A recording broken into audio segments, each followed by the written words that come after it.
자, 그 다음에는 이러한 내용으로 아이들과 한번 함께 논술형 평가를 저는 진행을 해봤는데요.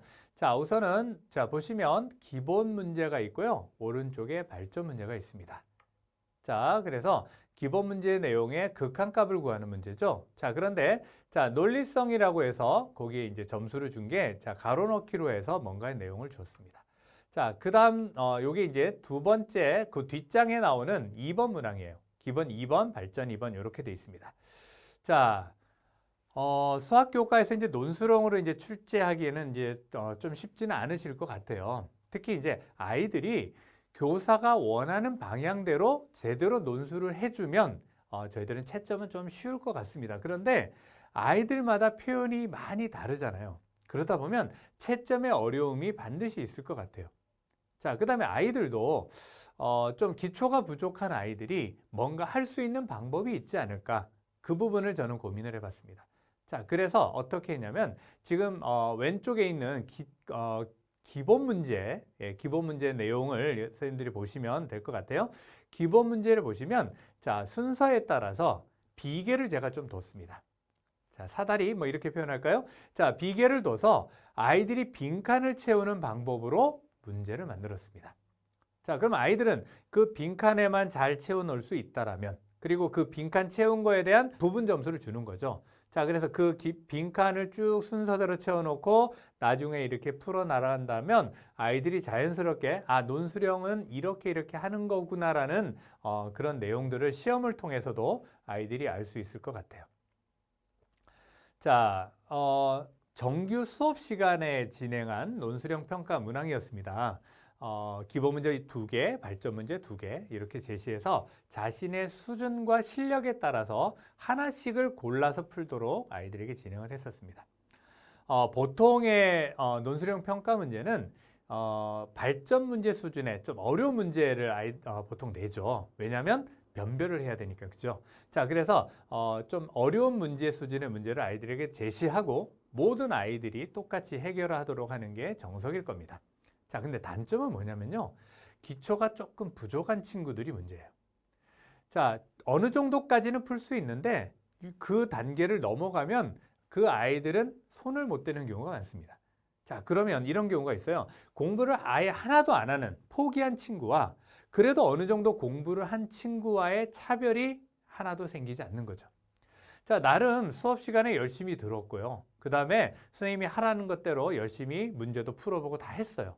자, 그런데 실제로 시험을 보면 시험은 항상 어렵기 때문에 자기가 할 수 있는 양을 그 범위를 벗어나는 거죠. 자, 그러다 보니까 공부한 것이 아무런 효과가 없는 문제가 생깁니다.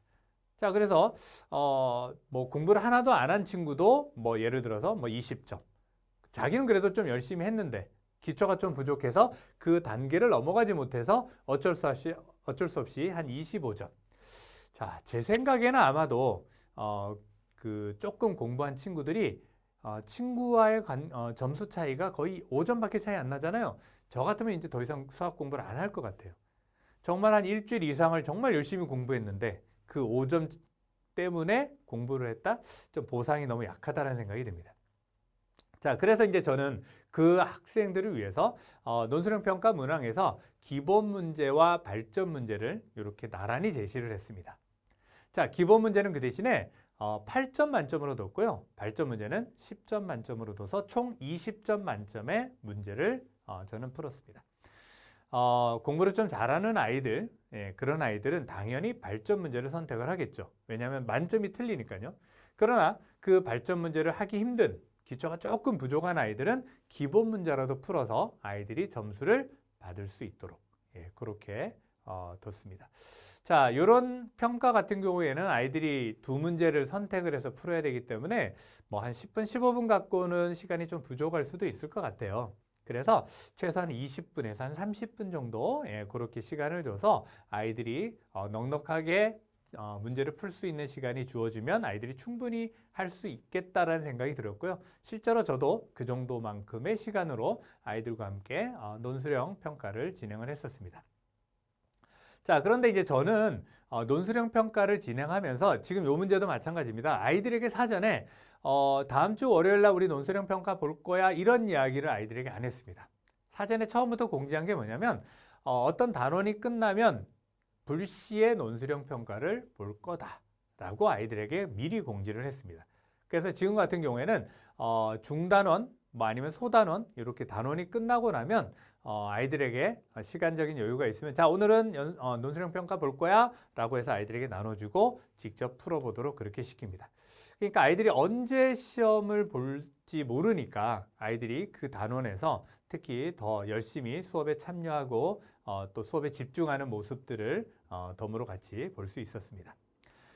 자, 결국 수업에 제대로 참여한 아이들이 성적이 조금이라도 더 좋게 나오는 그런 형태의 논술형 평가도 선생님들이 조금은 구상해 보시면 좋을 것 같습니다.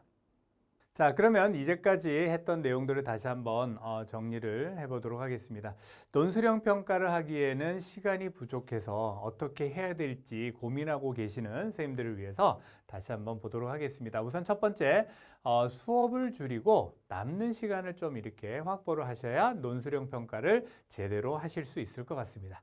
수업을 어떻게 줄여야 되는지 성취 기준을 바탕으로 해서 어려운 내용들, 우리 아이들의 수준에 맞는 내용들로만 수업을 진행을 하시는 거죠.